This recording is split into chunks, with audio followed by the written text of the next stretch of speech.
Hello student, आज के lecture में आप लोगों का स्वागत है। अभी तक हम लोगों ने लास्ट लेक्चर्स में डिस्कस किया चैप्टर नंबर 7 के अलग अलग पार्ट के बारे में, जिसमें लास्ट पार्ट था आपका गैल्वेनोमीटर। गैल्वेनोमीटर में डिस्कस किया हम लोगों ने कि गैल्वेनोमीटर एक इलेक्ट्रिकल डिवाइस होता है जिसकी हेल्प से किसी भी इलेक्ट्रिक सर्किट में करंट को डिटेक्ट, करंट का मेजरमेंट और करंट का डायरेक्शन फाइंड कर सकते हैं। गैल्वेनोमीटर का रेंज की अगर बात करें तो गैल्वेनोमीटर की रेंज माइक्रो एम्पियर या फिर नैनो एम्पियर होती है। मतलब गैल्वेनोमीटर बहुत ही स्मॉल करंट को भी मेजर कर सकता है। बात करें गैल्वेनोमीटर के प्रिंसिपल की तो गैल्वेनोमीटर टॉर्क के प्रिंसिपल के ऊपर वर्क करता है। फिर इसके बाद में टाइप की बात करें तो गैल्वेनोमीटर का फर्स्ट टाइप था आपका सस्पेंडेड कॉइल गैल्वेनोमीटर और सेकंड टाइप था आपका पिवोटेड कॉइल गैल्वेनोमीटर। गैल्वेनोमीटर की सेंसिटिविटी के बारे में अगर बात करें तो वो गैल्वेनोमीटर सबसे ज़्यादा सेंसिटिव होता है जिसमें स्मॉल करंट फ्लो करने पर भी सूटेबल डिफ्लेक्शन फाइंड हो।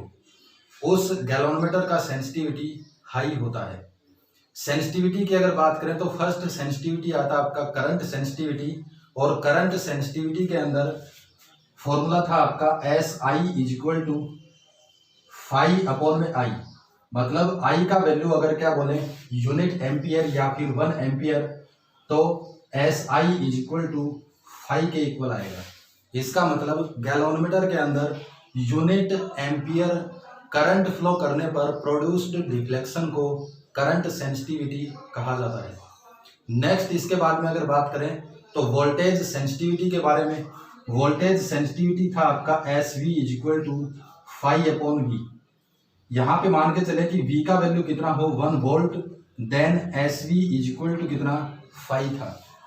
मतलब गैल्वेनोमीटर की कॉइल्स के अक्रॉस, गैल्वेनोमीटर की कॉइल के अक्रॉस 1 वोल्ट पोटेंशियल अप्लाई करें तो प्रोड्यूस्ड डिफ्लेक्शन को वोल्टेज सेंसिटिविटी कहा जाता है। इसके बाद में एक टर्म था आपका figure of merit of galvanometer, जिसको डिनोट करते हैं कैपिटल X से। X = I अपॉन में फाई। फाई को यदि यूनिट माने, फाई को यदि यूनिट माने तो X = था आपका I के equal.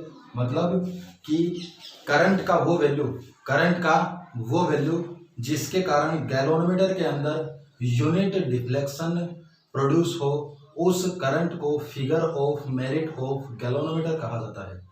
Figure of merit of galvanometer is inversely equal to current sensitivity and directly proportional to changing factor of galvanometer. फिर इसके बाद में डिस्कस किया हम लोगों ने शंट वायर के बारे में कि शंट वायर क्या होता है। तो किसी भी गैल्वेनोमीटर में उसकी एबिलिटी से ज़्यादा करंट फ्लो करने पर, कोई भी गैल्वेनोमीटर है उस गैल्वेनोमीटर के अंदर उसकी एबिलिटी से ज़्यादा करंट अगर फ्लो करेंगे तो उसका कॉइल जल सकता है या फिर उसका इंडिकेटर ब्रेक हो सकता है, टूट सकता है। इस प्रॉब्लम से बचने के लिए गैल्वेनोमीटर के पैरेलल में लो रेजिस्टेंस का कॉपर वायर कनेक्ट करते हैं और उस लो रेजिस्टेंस के कॉपर वायर को शंट वायर कहा जाता है। शंट वायर के बाद में डिस्कस किया हम लोगों ने कि गैल्वेनोमीटर को कन्वर्ट करना हो एमीटर में तो किस टाइप से कन्वर्ट करेंगे। एमीटर क्या होता है आपका एक इलेक्ट्रिकल डिवाइस जिसकी हेल्प से इलेक्ट्रिक सर्किट में करंट को मेजर कर सकते हैं। एमीटर हमेशा सर्किट में सीरीज में कनेक्ट होता है। आइडियल एमीटर का रेजिस्टेंस 0 होता है और किसी गैल्वेनोमीटर को एमीटर में चेंज करना हो तो गैल्वेनोमीटर के पैरेलल में लो रेजिस्टेंस का शंट वायर कनेक्ट करते हैं। नेक्स्ट पॉइंट था आपका कि गैल्वेनोमीटर को यदि वोल्टमीटर में कन्वर्ट करना हो तो क्या करेंगे। तो वोल्टमीटर एक इलेक्ट्रिकल डिवाइस होता है जो इलेक्ट्रिक सर्किट में किन्हीं भी 2 पॉइंट के बीच पोटेंशियल डिफरेंस को फाइंड करने के काम आता है। वोल्टमीटर को सर्किट के अंदर हमेशा पैरेलल में कनेक्ट करते हैं और आइडियल वोल्टमीटर का रेजिस्टेंस इनफाइनाइट होता है। गैल्वेनोमीटर को अगर वोल्टमीटर में चेंज करना है तो एक हाई रेजिस्टेंस का वायर गैल्वेनोमीटर के सीरीज में कनेक्ट करेंगे तो पूरा डिवाइस बनेगा आपका वोल्टमीटर। आज के लेक्चर में हम लोग डिस्कस करेंगे objective questions of chapter number 7। तो स्टार्ट करते हैं। फर्स्ट क्वेश्चन है आपका। फर्स्ट क्वेश्चन में बोल रहा है आपको कि कोई भी आवेशित कण जो एक समान चाल से गति कर रहा है तो वो क्या उत्पन्न करेगा। आपको बोल रहा है कि एक चार्ज्ड पार्टिकल है और वो यूनिफॉर्म वेलोसिटी से मूव अगर करे तो कौन कौन से फील्ड को प्रोड्यूस करता है।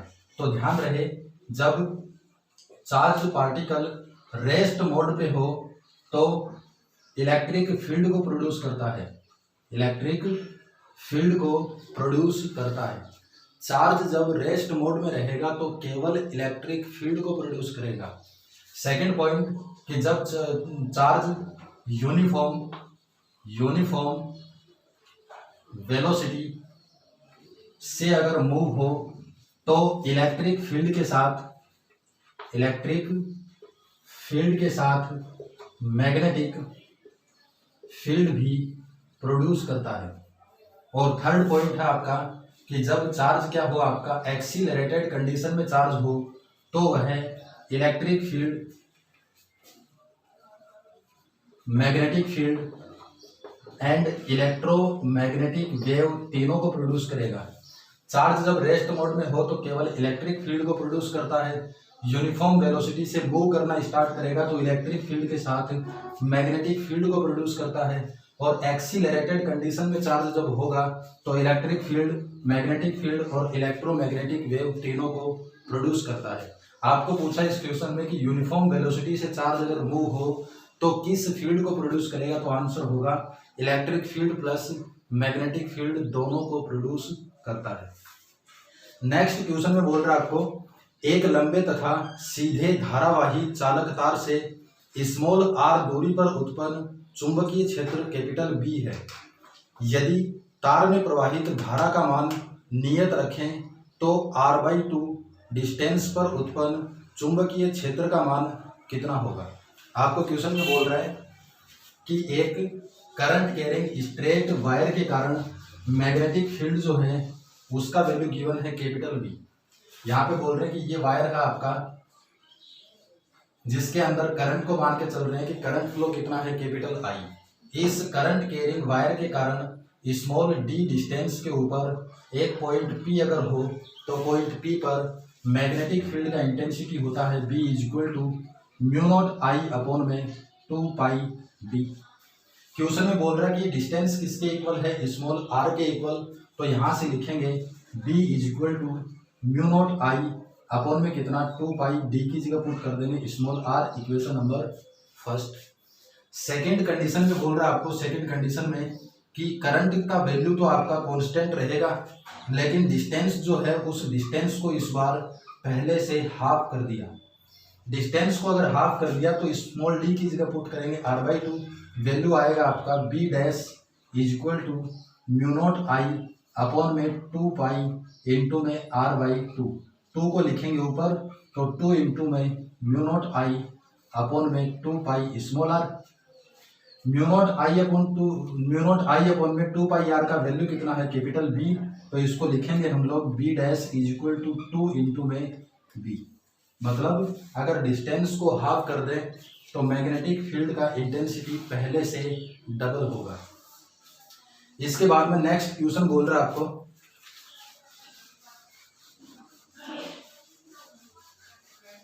नेक्स्ट क्वेश्चन है आपका क्वेश्चन नंबर 3 और इसमें बोल रहा है कि एक करंट कैरिंग सर्कुलर कॉइल के सेंटर पर मैग्नेटिक फील्ड का इंटेंसिटी V0 है।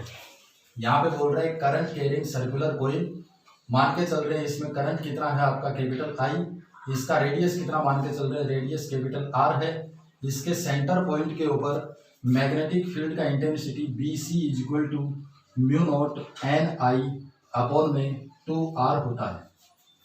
सेंटर पॉइंट के ऊपर जो मैग्नेटिक फील्ड है इसको बोल रहा है कैपिटल बी। तो कैपिटल बी इक्वल टू म्यू0 आई NI अपॉन में 2R। इक्वेशन नंबर बोल दिया इसको फर्स्ट।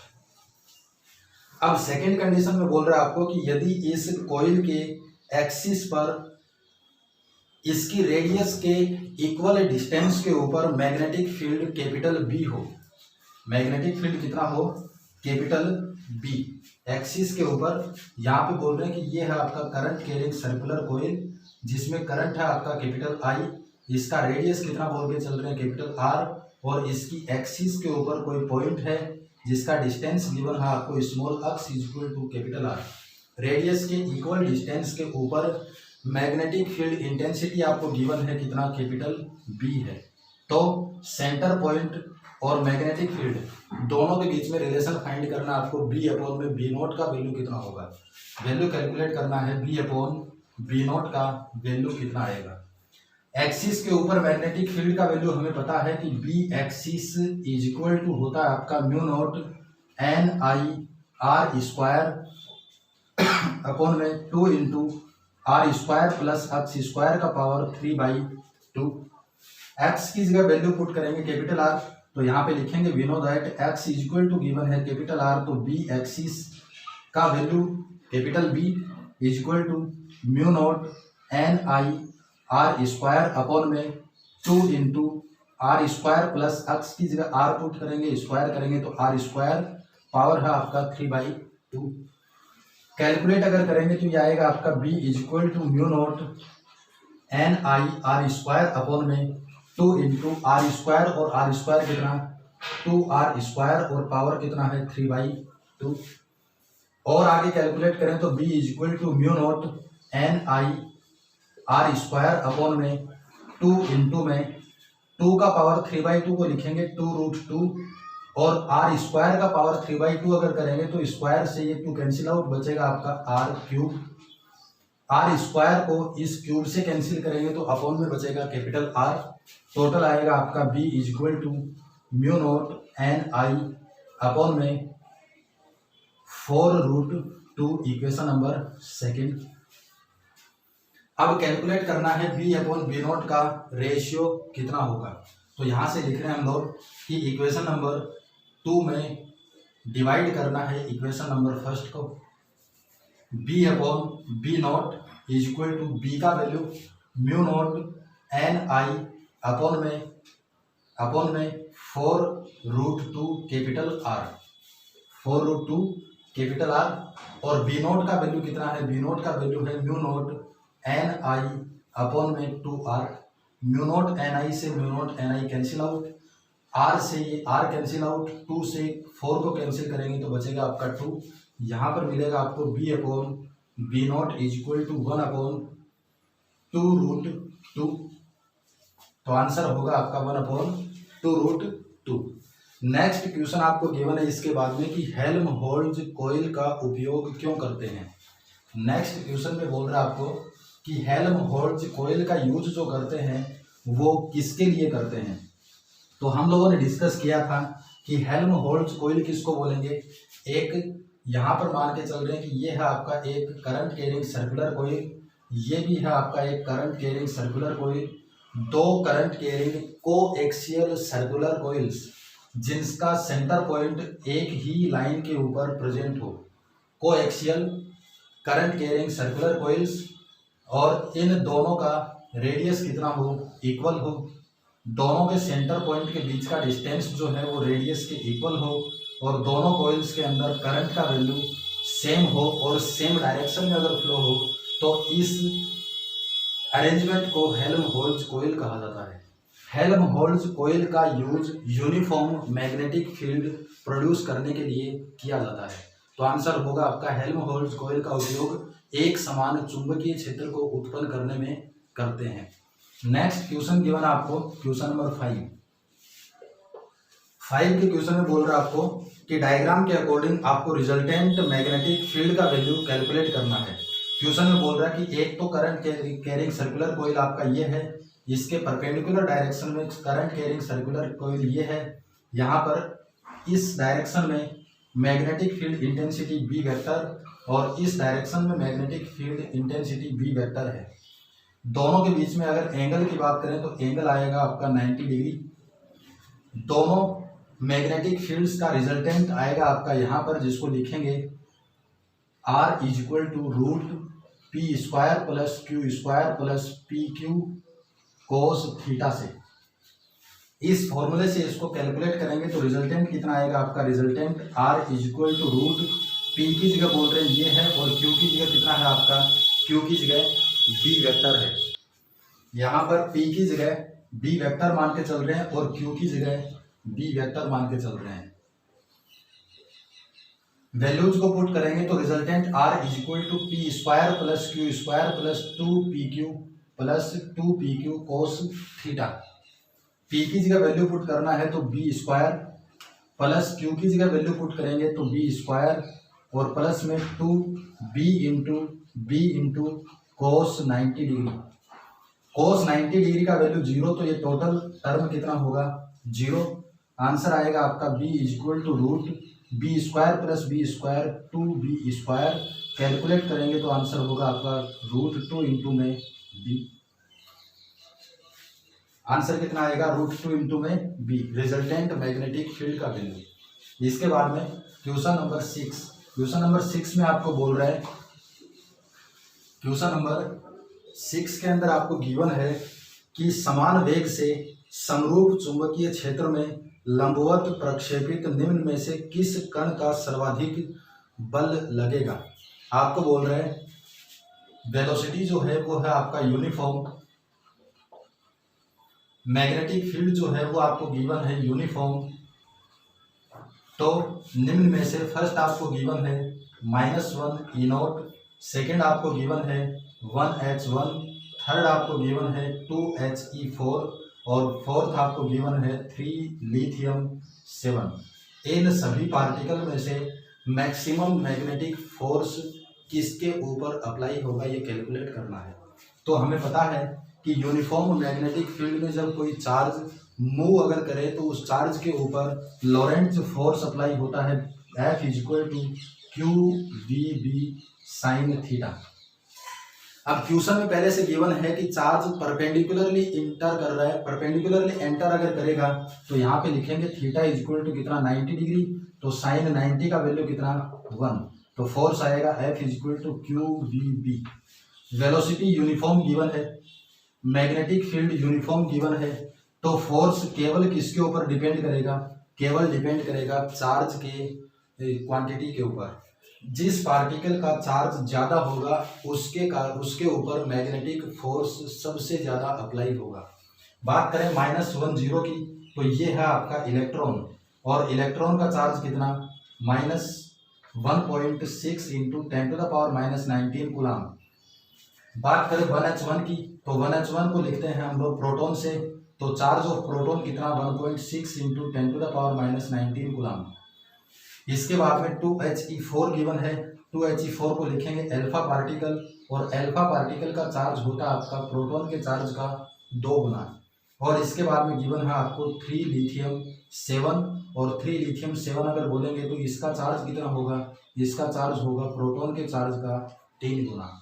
तो यहाँ से लिथियम का चार्ज सबसे ज़्यादा है, और लिथियम का चार्ज अगर सबसे ज़्यादा है तो इसका मतलब इसी पार्टिकल के ऊपर मैक्सिमम फोर्स अप्लाई होगा।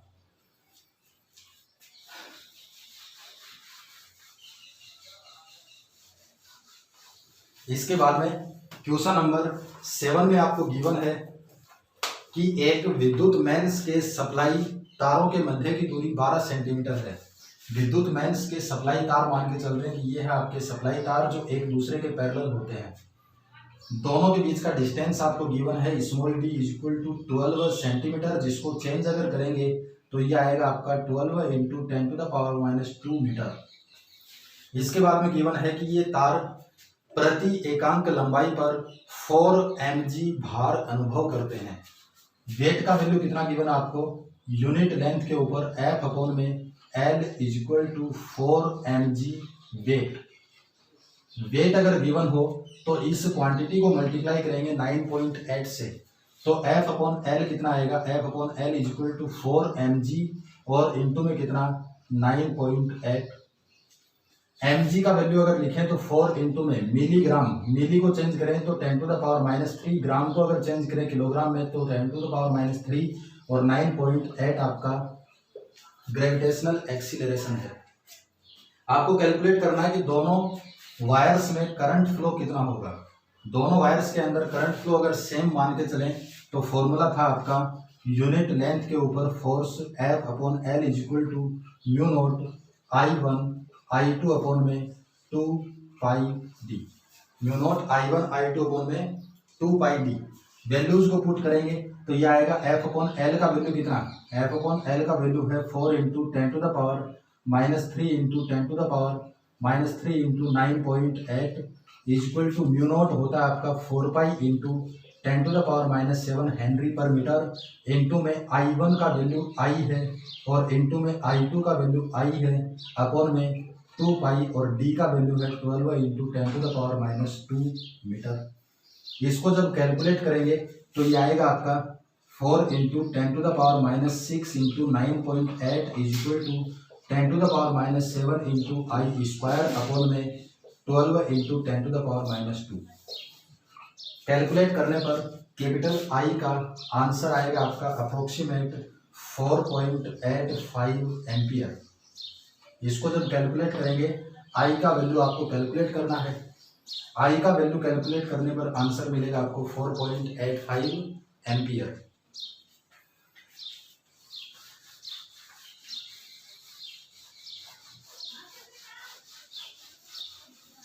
नेक्स्ट क्वेश्चन गिवन है आपको कि 100 इलेक्ट्रॉन वोल्ट ऊर्जा का एक proton 10 to the power -4 tesla के मैग्नेटिक फील्ड में उसके लंबवत गतिमान है। यहाँ पे आपको गिवन है एनर्जी का वैल्यू कितना, energy is equal to 100 electron volt है।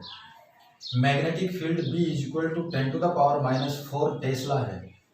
इसके बाद में परपेंडिकुलर अगर मूव करेगा इसमें तो थीटा का वैल्यू 90 डिग्री है। और प्रोटॉन की अगर बात कर रहा है, बात किसकी कर रहा है, प्रोटॉन की, तो प्रोटॉन का चार्ज कितना होगा, QP is equal to 1.6 into 10 to the power -19 coulomb. और प्रोटॉन का मास अगर बात करें तो mass of proton is equal to 1.67 into 10 to the power -27 kilogram. Proton की बात करेगा तो प्रोटॉन का charge 1.6 into 10 to the power -19 coulomb और प्रोटॉन का मास कितना 1.67 into 10 to the power -27 kilogram. आपको फाइंड करना है कि साइक्लोट्रॉन की रेडियन पर सेकंड के अंदर फ्रीक्वेंसी कितना होगा। फाइंड करना है रेडियन पर सेकंड में इसका फ्रीक्वेंसी कितना होगा। तो हम लोगों ने डिस्कस किया था कि साइक्लोट्रॉन के अंदर मैग्नेटिक फोर्स इक्वल होता है आपका सेंट्रीपिटल फोर्स के। F is equal to FC, यहाँ पे लिखेंगे QVB, maximum magnetic force QVB is equal to mv square upon में R। कैलकुलेट करने पर आपको स्मॉल r का वैल्यू कितना मिला था, mv अपॉन में QV। v के वैल्यू की अगर बात करें तो v का वैल्यू मिला था QVR अपॉन में m। टाइम पीरियड की बात करें तो टाइम पीरियड मिला था आपको 2 पाई m अपॉन में QB।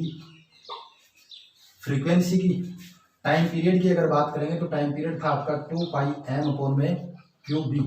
फ्रीक्वेंसी की अगर बात करें तो फ्रीक्वेंसी था आपका QB अपॉन में 2 पाई m। लेकिन यहाँ पर एंगुलर फ्रीक्वेंसी आपको कैलकुलेट करना है तो angular frequency omega is equal to होता है आपका 2 पाई f या फिर 2 पाई अपॉन में कैपिटल T। F का वैल्यू, ये F का वैल्यू यहाँ पर अगर पुट करेंगे तो omega is equal to 2 pi into में F है आपका QB अपॉन में 2 पाई m। 2 पाई से 2 पाई कैंसिल आउट, 2 पाई से 2 पाई कैंसिल आउट, तो फॉर्मूला बच गया omega angular velocity, omega is equal to QB upon में m। बात कर रहा है कि प्रोटॉन की, तो यहाँ से लिखेंगे चार्ज ऑफ प्रोटॉन इनटू में मैग्नेटिक फील्ड और अपॉन में मास ऑफ प्रोटॉन, अपॉन में मास ऑफ प्रोटॉन। वैल्यूज को अगर पुट करेंगे तो चार्ज ऑफ प्रोटॉन है आपका 1.6 into 10 to the power -19 coulomb. Magnetic field given है आपको 10 टू द पावर -4 टेस्ला और अपॉन में मास ऑफ प्रोटॉन है 1.67 into 10 to the power -27 kilogram.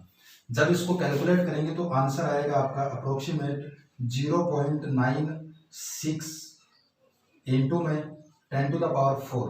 या फिर इसको लिखेंगे 9.6 इंटू 10⁻³ रेडियन पर सेकेंड। इस तरीके से इस क्वेश्चन का सॉल्यूशन करना है। इसके बाद में क्वेश्चन नंबर 9 आपको गिवन है।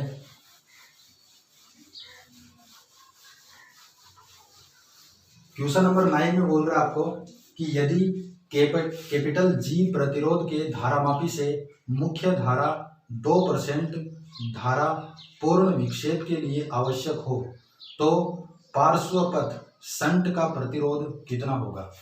क्वेश्चन नंबर 9 में आपको गिवन है कि ये आपका एक गैल्वेनोमीटर है जिसका रेजिस्टेंस कैपिटल जी है। गैल्वेनोमीटर के पैरेलल में एक लो रेजिस्टेंस का वायर कनेक्ट करते हैं जिसे शंट कहा जाता है। ये है आपका शंट वायर एस। इस शंट वायर का वैल्यू कैलकुलेट करेंगे। यहाँ से बोल के चल रहे हैं कि टोटल करंट आई है आपका कितना 100%। गैल्वेनोमीटर के अंदर मैक्सिमम डिफ्लेक्शन के लिए करंट जो है वो है आपका Ig = 2%, तो बाकी बच गया आपका Is = 98% इस साइड में। Is = 98% इधर बच गया शंट से फ्लो करंट।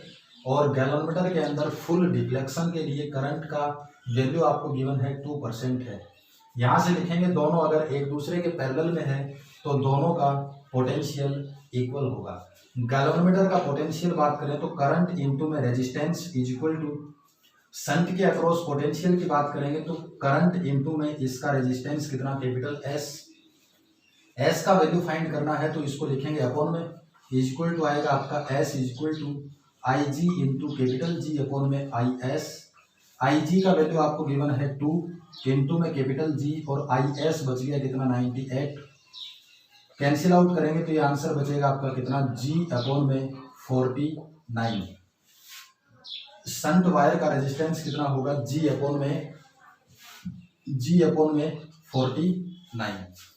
इसके बाद में क्वेश्चन नंबर 10 में गिवन है आपको कि एक सोलेनॉइड है, एक करंट कैरिंग सोलेनॉइड आपको गिवन है जिसके अंदर कैपिटल I करंट फ्लो हो रहा है और मैग्नेटिक फील्ड का वैल्यू आपको गिवन है कैपिटल B। यहाँ से लिख रहे हैं क्वेश्चन नंबर 10 में सोलेनॉइड के बारे में। सोलेनॉइड के अंदर करंट है I, मैग्नेटिक फील्ड है B, नंबर ऑफ टर्न अगर माने यूनिट या फिर पर यूनिट लेंथ के ऊपर नंबर ऑफ टर्न कितना है स्मॉल n, तो मैग्नेटिक फील्ड का वैल्यू था आपका μ0 n I इक्वल टू अगर लिखें तो ये आएगा आपका μ0 capital N upon capital L और इनटू में I, जहां पर कैपिटल N total number of turns in solenoid, L है आपका टोटल लेंथ ऑफ सोलेनॉइड और I है आपका करंट फ्लो।